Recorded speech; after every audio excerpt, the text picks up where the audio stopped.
Well, hello, everybody. I'm Carlton Pearson, and I'm in Southern California actually, taping this in my hotel room because I'm attending a Rob Bell seminar, 1 day seminar out here in Southern California. He's been doing something with Richard Rohr for 2 days, and the bonus was that he would do one by himself. I've never met him, but I want to, and I want to hear how he operates because we're planning to move around from Laguna Beach to Fort Lauderdale to Dallas and way up in Seattle, Washington, and D.C. and Boston, and hold these special seminars, interactive live streaming seminars, where I get to be with you.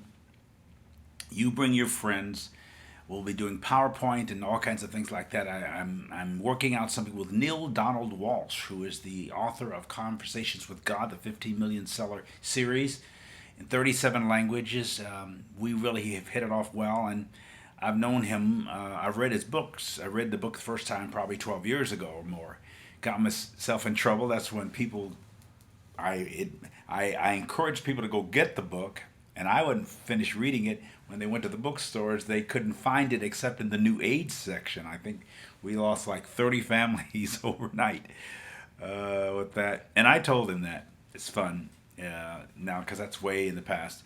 But there are millions of people who are reconsidering what they believe and why they believe it with regard to God and religion and scriptures and history and tradition and hell and anger and mercy that endures forever and the historicity of the word or the authenticity of the word or the infallibility or the inerrancy. All those things are in his new book titled Message from God. You got me all wrong. That's his newest book. And he's coming to Tulsa in May, and we're going to launch a discussion around that book, and he's going to be my live guest, and then we're going to do those other things. So anyway, I'm out here expanding the reach of what we do. Tonight, though, because I'm not actually in Tulsa live on Thursday, this is Wednesday, and we'll attend the service tomorrow. I'm back on Friday, and then I'm in All Souls on Sunday for those of you who are watching live or who will watch this live and are in the Tulsa area. And the following Sunday, I'm in the Cathedral of Hope in Dallas, Texas, the third largest UCC church. It used to be UMC or MCC, which is a largely LBGT fellowship. It still is that, but it's United Church of Christ, and it's much more diverse and radically inclusive. But a lot of same-gender loving people go there. I'm going to be the guest speaker for their two services on the 22nd, March the 22nd, just right after my birthday on the 19th when I'll turn 62. And saying that, I'm an older man in the sense that I've been through a lot, experienced a lot, seen a lot, questioned, queried. I'm a well done adult, and my dad's 88 and looking at the other side. The cancer's moved into his belly and into his liver, and he's gonna have to go on hospice care. But he was on hospice care a little more than a year ago. We gathered around him and asked him to stay longer, and he came out of that. But now he's in pain, and looks like we're going we have him for a little while. 88, you couldn't have him much longer, but as long as he's here, he's ours, and he's ours when he's gone. But I'm thinking about that. I just buried his brother, James, his baby brother, out here in San Diego, not far from where I am right now, a couple of weeks ago, and his niece, my cousin, Angela. In January, my 90-year-old godmother, who had something like a stroke in the morning and was in heaven, as we like to say, the next night before midnight. If you're going to go, that's the way you want to go. You don't want to linger and be suffering and in and out of the hospital and the hospice and all that kind of thing very long. So my family and I are having to deal with this, and we're dealing with a lot of things. And it was interesting that I went to see the movie Selma, and tonight I'm going to ask the question as I posted it on site and got quite a bit of a response. What's right, real, rare, raw, and possibly wrong about Selma experiences? What's right, what's real, what's rare, what's raw, and what's possibly even wrong about some of our Selma experiences, both in the natural when it comes to civil rights and human rights and protestations and demonstrations and activism. I call it sacred activism. And where are the excesses? What's happening or not happening as a result of that? The focus on the 50th anniversary of the Summer March, better known as Bloody Sunday, has raised the ugly and painful subject of racism in America, and worse than racism, human disrespect and hatred for other human beings, regardless of race. And that's happening all over the world, something that has been done throughout the world for millennia. Or beheading and burning at the stake, as recently seen by ISIS, to both other Muslims as well as non-Muslim foreigners. It's way out of hand, and yet it's nothing new. These types of barbaric perpetrations have occurred for millennia. It's part of culture and religion, and so that's why ancient religions like Islam are not stunned by it. We in the Western world are more stunned, even though those practices are not something we haven't done over the years. The fact that people can do horrible things to other human beings seemingly with little to no remorse is extremely bothersome and foreboding to us as a species.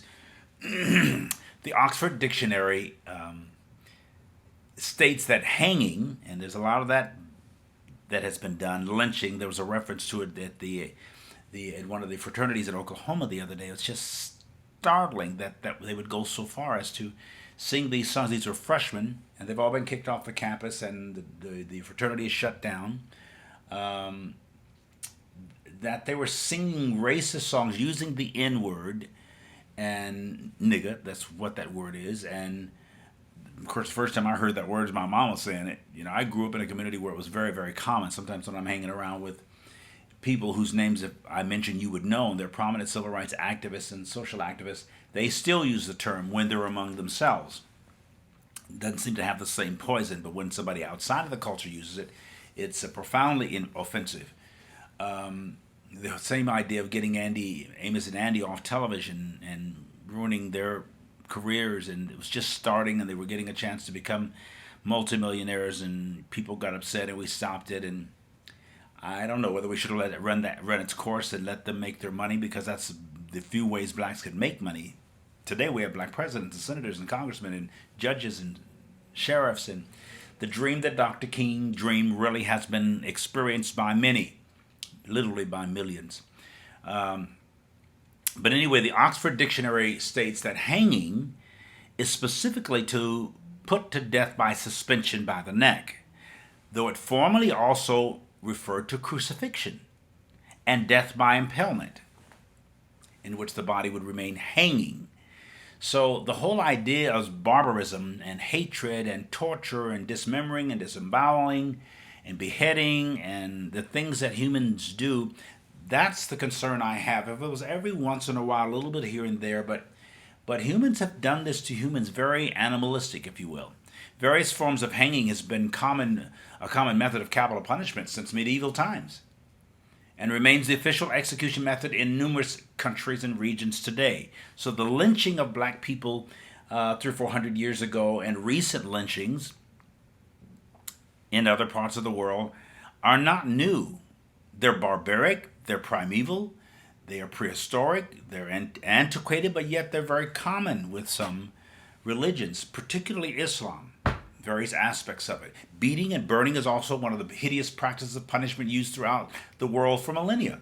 Beating and burning, much of which is based on various interpretations of the Bible, and of the character of an angry God, or a deity who's worshipped and feared by any people group. They do horrible things to other human beings in respect or in deference to their gods.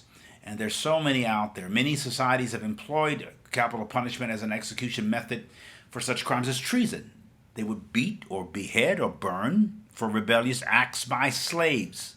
We know about that in this country, but we're not the only country that knows about that. Things like heresy, things like witchcraft, demonstrated sexual deviancy, such as incest or homosexual behavior or homosexuality. Those were all considered such violent crimes that they would castrate men for raping or homosexual practices, or for treason or other rebellious things. Slaves, they would do horrible things to slaves, dismember their bodies. or hang, beat, or burn. Hang, beat, or burn. Hang, beat, or burn. Corporal or capital punishment. That says something about the culture. It says something about the species and their religions and their social structures and their traditions and their values. And nobody brings that up as much as I think it should be brought up, because where there's fruit, there's root. We must lay the axe to the root cause of why some of these horrendous things occur. I got whippings coming up. My daddy got whippings. His daddy got whippings. I mean, whippings of beatings, hog killing, sometimes we used to call it, where there would be whelps from the belt, or sometimes they would use an extension cord, literally an extension cord, like this, an iron cord. I had friends that went through that in high school, in junior high school, and nobody thought anything of it. Switches, take the switch off the bush, and it's sharp, and it just cuts, literally cuts into the meat or the skin. That's part of barbarism. Now, corporal punishment was recorded as early as the 10th century before the Christian era, or before Christ, in the book of Proverbs, the Judeo-Christian Bible, attributed to King Solomon. You want to hear it? Well, you're going to. He that spareth the rod hateth his son, but he that loveth him, I'm doing the King James Version, correcteth him betimes. He that spares the rod hates his son, but he that loves him corrects him repeatedly. That's what that means. Proverbs 13:12. And then Proverbs 13:23, 13 and 14 says this: withhold not correction from a child, meaning corporal correction and punishment. For if thou strike him with a rod, he shall not die. Now that's scripture. That's 10 centuries before Christ. Thou shalt beat him with the rod and deliver his soul from hell. So there was a direct association with corporal or capital punishment and hell. Religion is the underlying basis for a lot of that, culturally. A lot of the people who were slave owners and slave drivers and members of the Ku Klux Klan they didn't have a second thought about beating somebody or beheading somebody or hanging somebody or burning somebody who broke a law. Because remember, to be the member of the Ku Klux Klan, you had to be a Christian, a quote-unquote born-again Christian, a confessing Christian who loved Christ, loved Jesus, and confessed him as their Lord and Savior. That's here in America. And most of the people who you saw beating those black people and all those people coming across the Selma Bridge 50 years ago, the police officers and those bearing billy clubs and dogs, those were Christians. Southern Baptists. That's why we have to think Southern Baptists. The governor professed, Governor Wallace, who became a friend of Oral Roberts towards the end, and he repented, he got shot. And I remember Kathy Lee Gifford, her name was Epstein, then singing on our campus so beautifully. She had just gotten there, and she sang Amazing Grace, and he was hearing it on the other line live, and it was a solemn time of reconciliation and forgiveness and repentance, and Oral was doing that. It was a proud moment for me, because I hated this guy just for the same reasons every other black person in America did in the 60s and 70s.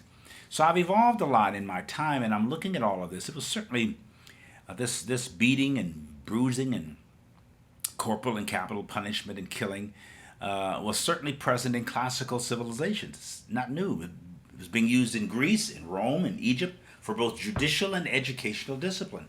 Needless to say, it is an ancient practice, including stoning to death, an ancient Jewish biblical practice, and a practice among modern Islam. They still stone. Stoning is throughout the Bible. You take your own son out the gate, the city gates, and stone him if he's disobedient. Stoning throughout the Old Testament, which is still held dearly and nearly by Orthodox Jews, Hasidic Jews, and not Reformed Jews, but the Oriental religions and Semitic religions, like Islam, still hold. I saw something on the internet the other day that a man took a big old stick and beat his wife. I mean, just you could hear him beating her, knocked her unconscious, and then drug her down the hallway, down the street in the dirt. Nobody said a word. What does that say about a heart or about a head, how you think? What kind of brute sadistic angst flows through somebody who can do that. The same concept is a Noah who can shut the whole world out except for his wife and children, sons, and their wives, and have a bunch of animals, snakes, scorpions, in there. But he shuts the whole world out and lets them drown because that's what his God tells him to. Or Moses and the blood and flies and lice, and even up to the killing of the firstborn of the plagues of it.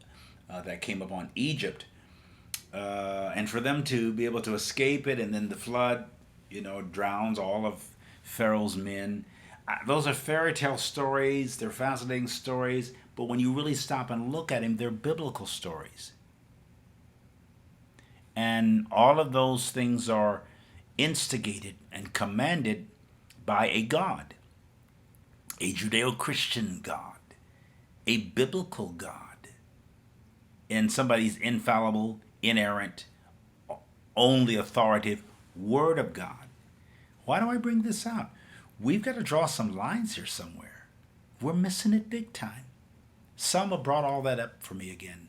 Yes, I saw the movie. I burst into tears at some of the brutality that was seen, and then of course the song has made me proud, and then this thing with the fraternity in Oklahoma. I saw the Senator Inhofe, whom I've known for years, been in his office back in my conservative days in D.C., take a snowball and throw it at the president of the Senate and say this is a sign that global warming is false. We've got more snow than normal. I mean, how asinine. And he's a United States Senator and he heads up the wrong committee. What are we thinking? Oklahoma is embarrassed around that kind of stuff. Getting back to racism, a dastardly form of exclusionism, and that's what racism is. It's a dastardly form of bias and bigotry. Much of his bias is on the perception that God chooses one people or one person over another, as the Jews being the God's chosen people. I've heard that all my life. I've preached it all my life. I believed it all my life. Scriptures like Jacob I loved and Esau I hated. I used to say, well, that means Jacob I loved less, or I loved differently, and Jacob I loved right.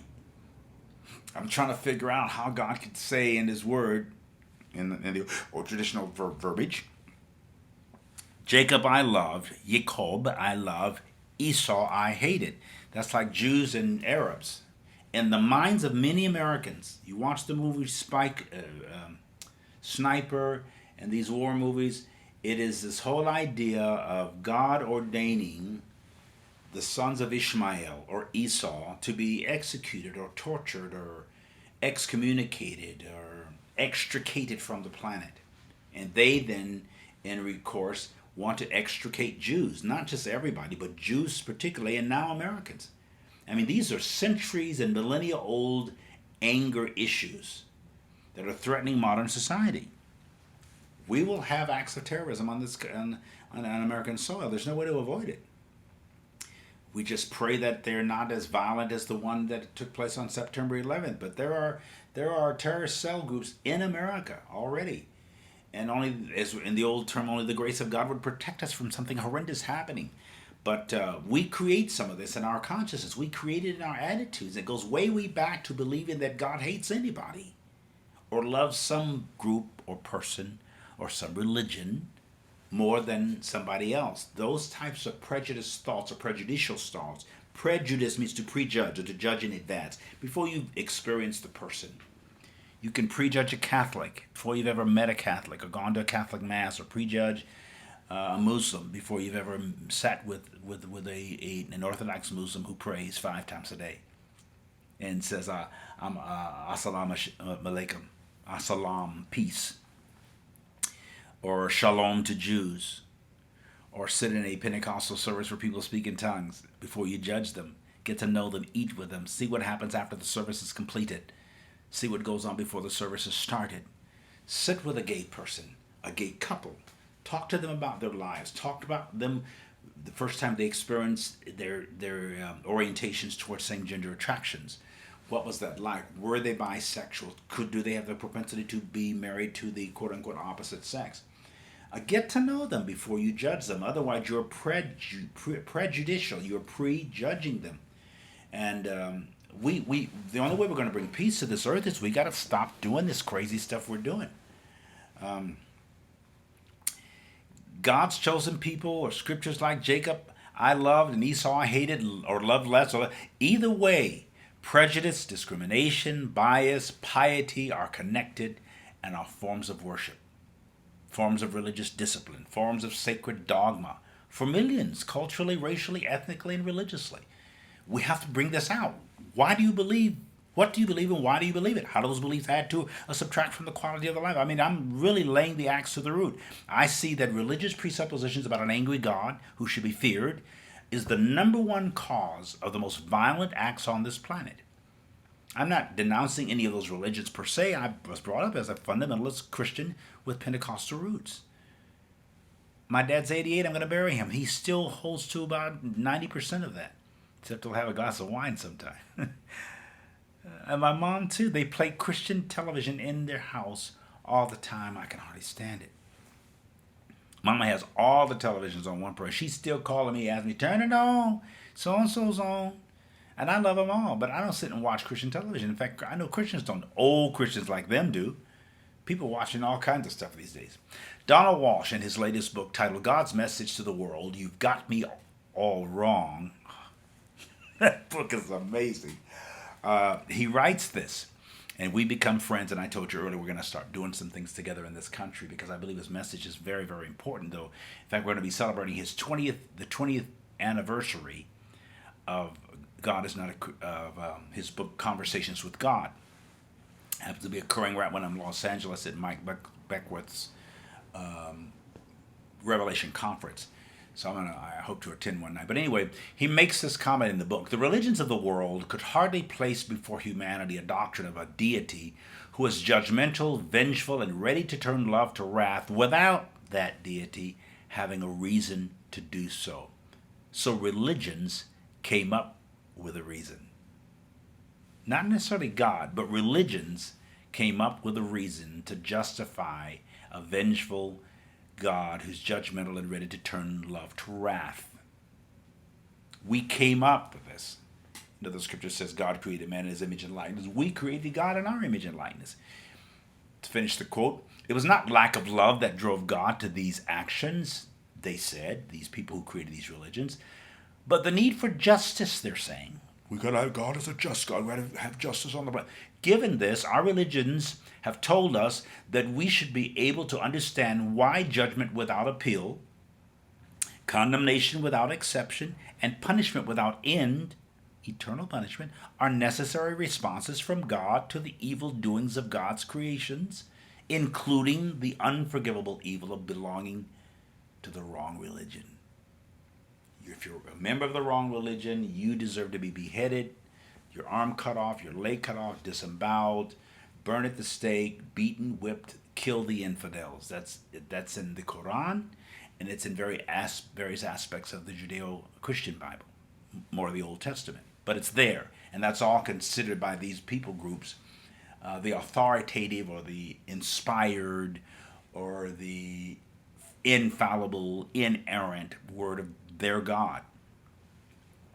Religions, I'm quoting more of Donald Walsh, religions could, of course, have simply announced that their doctrine of the need for perfection and justice in heaven arose out of a misunderstanding of the true nature of God, but then there would be no need for judgment, no need for condemnation and punishment in the afterlife. We're not going to give up hell. We need this afterlife step.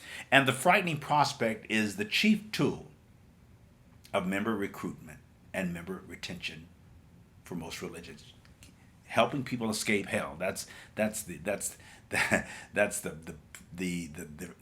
chief tool of member recruitment and member retention. I don't want to go to hell. When I was a kid, we used to sing a song in church. The reason I'm living this life, I don't want to be lost. The reason I'm living this life, I don't want to be lost. Oh, the reason I'm living this life, I don't want to be lost. Do, do, do. I don't want to be lost when Jesus comes. Do, do, do, do. Man, we were reading, I fast and pray. I don't want to be lost. Oh, the reason I fast and pray. The reason I walk upright. I mean, there's a reason by this, and it's not because I love God. The reason is I'm scared of God. I'm scared of God's hell. And as I often say, I run to Jesus to protect me from God. That's what Christianity is all about, running to Jesus to protect them from God. Now, this whole idea of retention and recruitment based on fear has been repeatedly declared throughout histories and millennia that heaven can only accept the perfect and the just.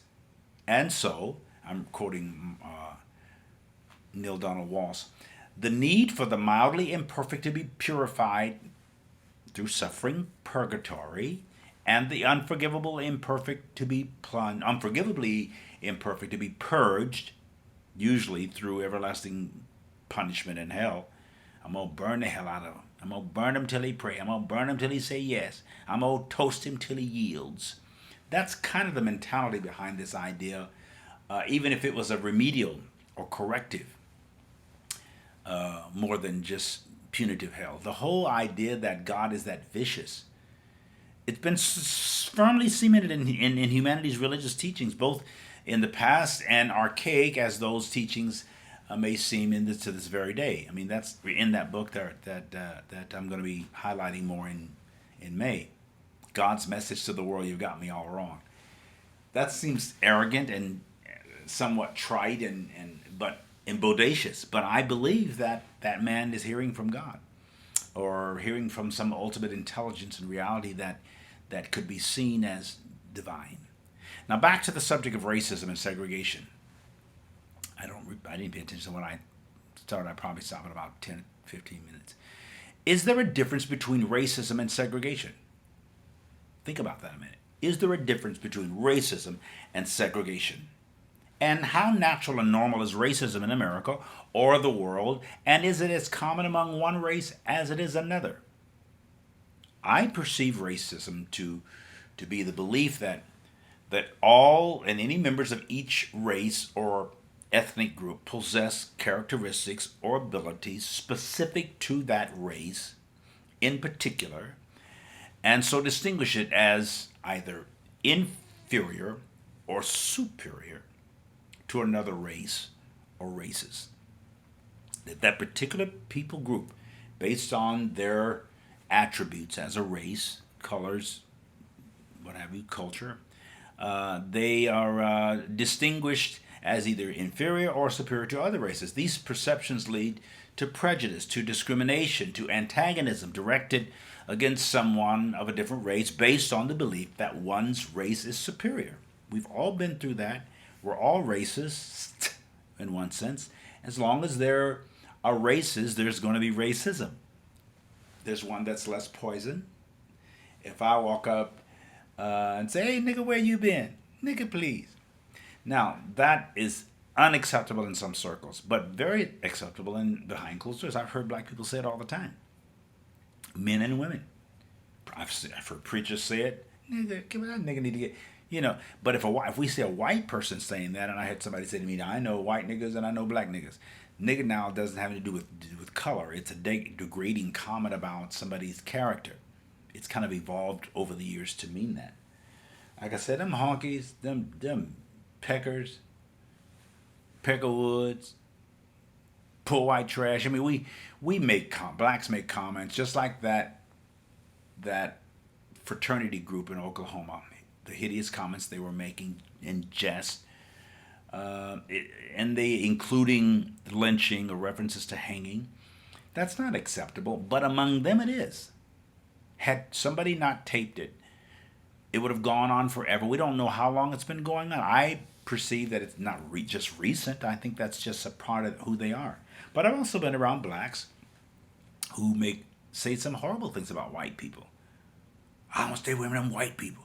You can't trust what I remember my pastor saying to me when I was a kid, don't touch that son. When I was going shopping with him, put that away. White man to get you. White man to get you. Put that white man to get your son. Stay away from white people. You can't trust white people. Oh, Grandma, you say you can't put no penance in them. Well, you hear these things as a child, and they grow up in you. I found myself saying casual, bigoted statements about whites around my children. It's not a rule. It's rare. It's an exception. And the older I get and discuss race relationships with them, I tell them our past and our future, our past and the history, and I make them aware of things. And of course, they are around non-black, and the severity of difference and bigotry within the races for younger generations is not near as severe as it was for us, or those preceding us, or those preceding them, great grandparents. But it does exist. And if it isn't racism, it's classism. You know, what class you are, what hotel you're staying at, what neighborhood do you live in, what school do you go to, what's the median income of your parents, what kind of car do you drive, all that kind of stuff, how you do your hair, the wardrobe. I mean, I have always been too light to be considered by some as honestly, authentically black. I've always been too dark to be considered as widely acceptable among whites or non-blacks. I didn't experience that among blacks until I moved to Oklahoma. I was always considered myself black, a black man, a colored, a Negro, whatever, Afro-American. I go down south and into Oklahoma from California, where I was born, and blacks started treating me as if I was uppity, or I was better, or I was prejudiced. I lived in South Tulsa, where the university was. I never saw myself as even fair-complected until I moved to Oklahoma at 18 years old. I was very proud to say I'm black. Or back before that, we would say Negro, or African-American, or Afro-American, or colored even. My grandfather, did colored people go be colored all their life? I never heard my grandfather say black. The colored people, son. Hey, do I look black? And he actually was. He was like navy blue, my mama's daddy. But they had a certain attitude about that.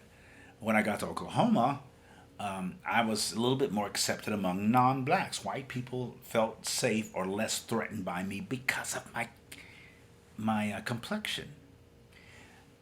I didn't find that offensive, but I did find it bothersome because I felt it was a prejudice, bias toward me, not a negative one. And that's the reason I worked so hard to get black people involved in Christian television, TBA and PTL, others. I was one of the first, and for years the only, when they I did a Zeus around inclusion and integrating the races and the cultures, and bringing in a James Robinson with an R.W. Shambach, with a Charles Blake, with a Shirley Caesar in the same conference, and women and men speakers. I didn't do it publicly. I mean, I didn't talk about it. I just did it.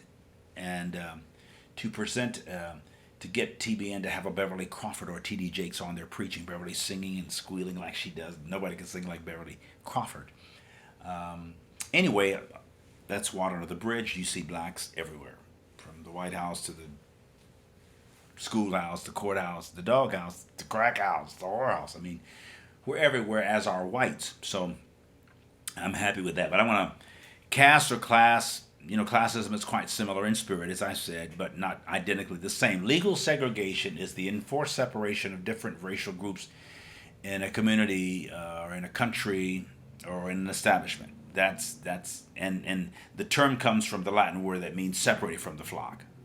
Segregate. It's a Latin thing. You know, sometimes they would separate animals because they were abusive, or they were diseased, or they were too weak, and stuff like that. And so they apply that now to races and cultures and stuffing. Tried to prevent bullying, premature death, so they separated or segregated the animals. Sometimes to preserve the seed or the source. Those are all understanding farming terms. Segregation, for the most part, is illegal in America today, but there are no laws against racism. Just open discrimination. You can't openly discriminate. But racism is a spiritual thing. One is moral and spiritual. The other one is just legal. Racism is a spiritual, moral thing. Segregation is a legal practice.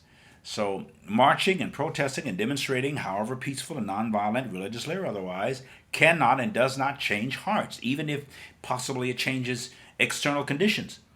Only inner transformation changes both external and eternal realities. Transformation can be both deliberate and automatic.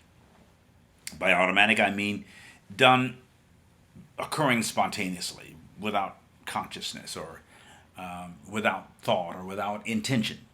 You literally can just have a change of heart. It's a kind of inexplicable conversion, I call it. And I've seen both and heard many of them, even though they're comparatively rare. People just have a change of mind, and it's beautiful. Sometimes it's at an altar while they're crying and surrendering to Christ or to whatever religious discipline they're involved in. They become a vegetarian, they stop hating, they move out of their racist ideologies.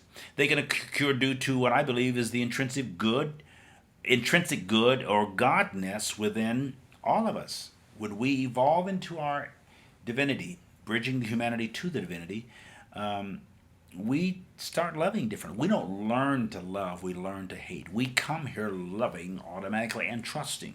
Anything else is an illusion. So Selma reminded me of what can happen in and over time, not just circumstantially, but spiritually and in human consciousness. According to Christian theology, there was a Black Friday some 2,000 years ago that was to have made crossing spiritual bridges and reality, I'm talking about the crucifixion, and voting or deciding to do so a free choice, that through the conversion by the blood and the atonement and people were supposed to change and stuff. But has it changed people? And if so, in what ways have your conversion caused you to experience or observe honest, earnest, meaningful, and massive human transformations within religious systems or in your own soul? Remember, you couldn't be a member of the KKK unless you were a Christian. And you could be a Christian unless you were a Christian. Can't be a Jew unless you're a Jew. You can't be a Buddhist unless you are a Buddhist. You can't be Muslim unless you're Islamic, etc. That alone proves religion hasn't, and won't transform you. It only titles you, and in some ways entitles you to have these names around you. Accepting Christian doctrines, dogma, and discipline may temporarily reform you. I've been through that. But inner change creates eternal change or personal and powerful evolution. I've seen that happen too. I used to say being in a garage normally makes you a car, then being in church makes you a Christian. Or being in a mosque makes you a Muslim, or being in a synagogue makes you a Jew. It's not a title, and it's not just entitlement. It is transformation that makes you spiritual. This can happen. It has nothing to do with being saved, which has become a kind of relative term anymore, at least among Christians. But it's inner awakening, personal evolution, expansion of the soul, and it's connected to and a result of allowing our humanity to connect to our divinity. I talk about that a lot. Some call this evolution. It happens automatically. It happens intentionally, and you've got to think that I want to change. I want to evolve to my better self, my best self. Consciousness just means spiritual awareness, something we all possess, but our belief systems tend to overrule and override it. We already know this, but we don't believe it. Our belief systems and our knowing or experiences conflict. Religious beliefs tend to compete with, discredit, and dismiss what we know inwardly or in and as our essence, as ourselves, concerning our personal and powerful divinity. Religion will talk you out of your divinity. Your belief system will talk you out of your powerful godness. So resolving the conflict between what we know inwardly and what we believe, what we're taught and told, is the way of transformation, which is positive and powerful reformation of the planetary culture and experience. Everything would be different. Oh my God. In very positive and powerful ways. What is your personal Selma bridge crossing? Selma bridge crossing. Think about it. What is your personal, as I bring this to a close, Selma bridge crossing experience? And what do you now have the legal and spiritual right in voting for? Are you consciously, deliberately voting for a better world? beginning with you. Here's a final quote from Neil Donald Walsh's book. Justice is not something you experience after you act a certain way, but because you act a certain way. Justice is not something you experience after you've acted a certain way. Justice is something you experience because you act a certain way. Justice is an act, not punishment for an act. I see that problem with our society. The problem is that we seek justice after injustice has occurred rather than doing justice in the first place. I'm quoting Neil's book. Justice is an action, not a reaction, he says. There is no afterlife, but only life, eternal life. Life does not exist, death does not exist. Cessation of life to a certain extent, the way we've experienced in this transition we call death does. But in reality, death doesn't exist. And the way you experience and create your life as individuals and as society is your demonstration of what you think is just. The way you live, the way you carry yourself. Doing justice first and always is the healthiest way to live and give of yourself and soul in this universe. That's how I end his quote. That's my words. Doing justice first and always is the healthiest way to live and give yourself and soul in the universe. I hope you listened carefully to what I reflected on tonight. I don't remember exactly how long I went. Maybe around an hour. I'm trying to shortcut these things down a little bit and then expand them to the interactive audience and people who will come meet us in Tulsa. And when you hear that we're coming to Fort Lauderdale or Houston or Dallas or Washington, D.C. or Boston or San Diego or here in Laguna Beach, we're going to hit as many cities as we can, and possibly London and South Africa. I so love what Neil Donald writes. Neil Donald Walsh writes, and I like to talk with him. I like to pick his brain. He and others. Michael Beckwith actually gave me his cell number after getting permission, and so we've been keeping in touch. Michael I love, and there's so much we can do. I consider us spiritual progressives, cultural creatives, sacred activists, sacred humanists, radical inclusionists. Thanks for being a part of this and for listening to my talk. And let's stay together. If you want to come to Tulsa sometime or ask me something online, pass the word around. We're creating a revolution. Mark's calling it evolution revolution. I love the concept. So I'm here at my hotel. I'm going to get me something to eat and do some more email work. And I'll see you when I see you. All of you in the Tulsa area meet All Souls next Sunday, then the following Sunday, Cathedral of Hope in Dallas, Texas. It's all good.